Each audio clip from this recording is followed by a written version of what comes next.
പല ആൾക്കാരും ചോദിക്കാറുണ്ട്, റെമഡിയൽ എഡ്യൂക്കേഷൻ എന്ന് പറയുന്നത് ഒരു 1-to-1 ട്യൂഷൻ സംവിധാനമാണോ എന്നുള്ളത്.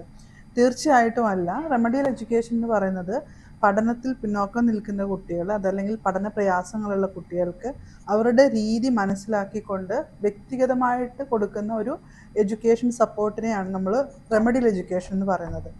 എല്ലാ കുട്ടികൾക്കും പഠിക്കാനുള്ള കഴിവുണ്ടാവും, പക്ഷേ ഇത് ഒരേ രീതിയിലായിരിക്കണം എന്നില്ല. ഒരു ക്ലാസ് എടുത്ത് നോക്കുകയാണെങ്കിൽ അവിടെ 30 കുട്ടികളുണ്ടെങ്കിൽ 30 കുട്ടികളുടെയും പഠന രീതികൾ ചിലപ്പോൾ വ്യത്യസ്തമായിരിക്കാം. ചില കുട്ടികൾക്ക് കണ്ട് പഠിക്കാനുള്ള കഴിവുണ്ടാവാം, ചിലർക്ക് കേട്ട് പഠിക്കാനായിരിക്കാം. ഇങ്ങനെ വരുമ്പോൾ പഠന പ്രയാസമുള്ള കുട്ടികൾ, അല്ലെങ്കിൽ പഠനത്തിൽ പിന്നോക്കം നിൽക്കുന്നവരോ സ്ലോ ലേണേഴ്സോ, അതും അല്ലെങ്കിൽ മറ്റ് ചാലഞ്ചസ് ഉള്ള ന്യൂറോ ഡൈവേർജൻ്റ് ആയിട്ടുള്ള കുട്ടികൾ, ADHD, ഓട്ടിസ്റ്റിക് ആയിട്ടുള്ള കുട്ടികൾക്ക് പഠനത്തിന് കൊടുക്കുന്ന ഒരു പിന്തുണയാണ് നമ്മൾ ഈ റെമഡിയൽ എഡ്യൂക്കേഷൻ എന്ന് പറയുന്നത്. അവിടെ ഓരോ കുട്ടിക്കും അവരുടെ സ്ട്രെങ്ത്തും വീക്ക്നെസ്സും മനസ്സിലാക്കിക്കൊണ്ട് അവർക്ക് മനസ്സിലാവുന്ന രീതിയിൽ ഇൻഡിവിജ്വലൈസ്ഡ് ആയിട്ട് നമ്മൾ പഠിക്കാനുള്ളൊരു സപ്പോർട്ട് കൊടുക്കും. റെമഡിയൽ എഡ്യൂക്കേഷൻ എന്ന് പറയുന്നത് ഒരിക്കലും ഒരു 1-to-1 ട്യൂഷൻ അല്ല.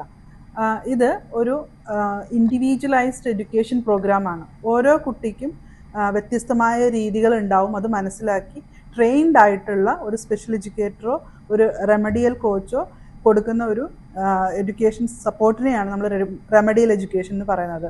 അപ്പം ഇങ്ങനെ കൊടുക്കുമ്പോൾ കുട്ടിക്ക് ബേസിക് ആയിട്ടുള്ള കോൺസെപ്റ്റ് അല്ലെങ്കിൽ ഫൗണ്ടേഷൻ കിട്ടുകയും അതുവഴി പഠിക്കാനുള്ള ഒരു താല്പര്യം കൂടുകയും ആത്മവിശ്വാസം വർദ്ധിക്കുകയും കാര്യങ്ങൾ പഠിച്ചെടുക്കാനായിട്ടും സാധിക്കും. അപ്പോൾ എപ്പോഴും ശ്രദ്ധിക്കേണ്ട കാര്യം, നമ്മൾ IEP പ്രോഗ്രാം അല്ലെങ്കിൽ റെമഡിയൽ പ്രോഗ്രാം സെലക്ട് ചെയ്യുമ്പോൾ ട്രെയിൻഡ് ആയിട്ടുള്ള, അതല്ലെങ്കിൽ RCA രജിസ്റ്റേർഡ് ആയിട്ടുള്ള ഒരു സ്പെഷ്യൽ എഡ്യൂക്കേറ്റർ തന്നെയാണ് കൊടുക്കുന്നതെന്ന് ഉറപ്പുവരുത്തണം.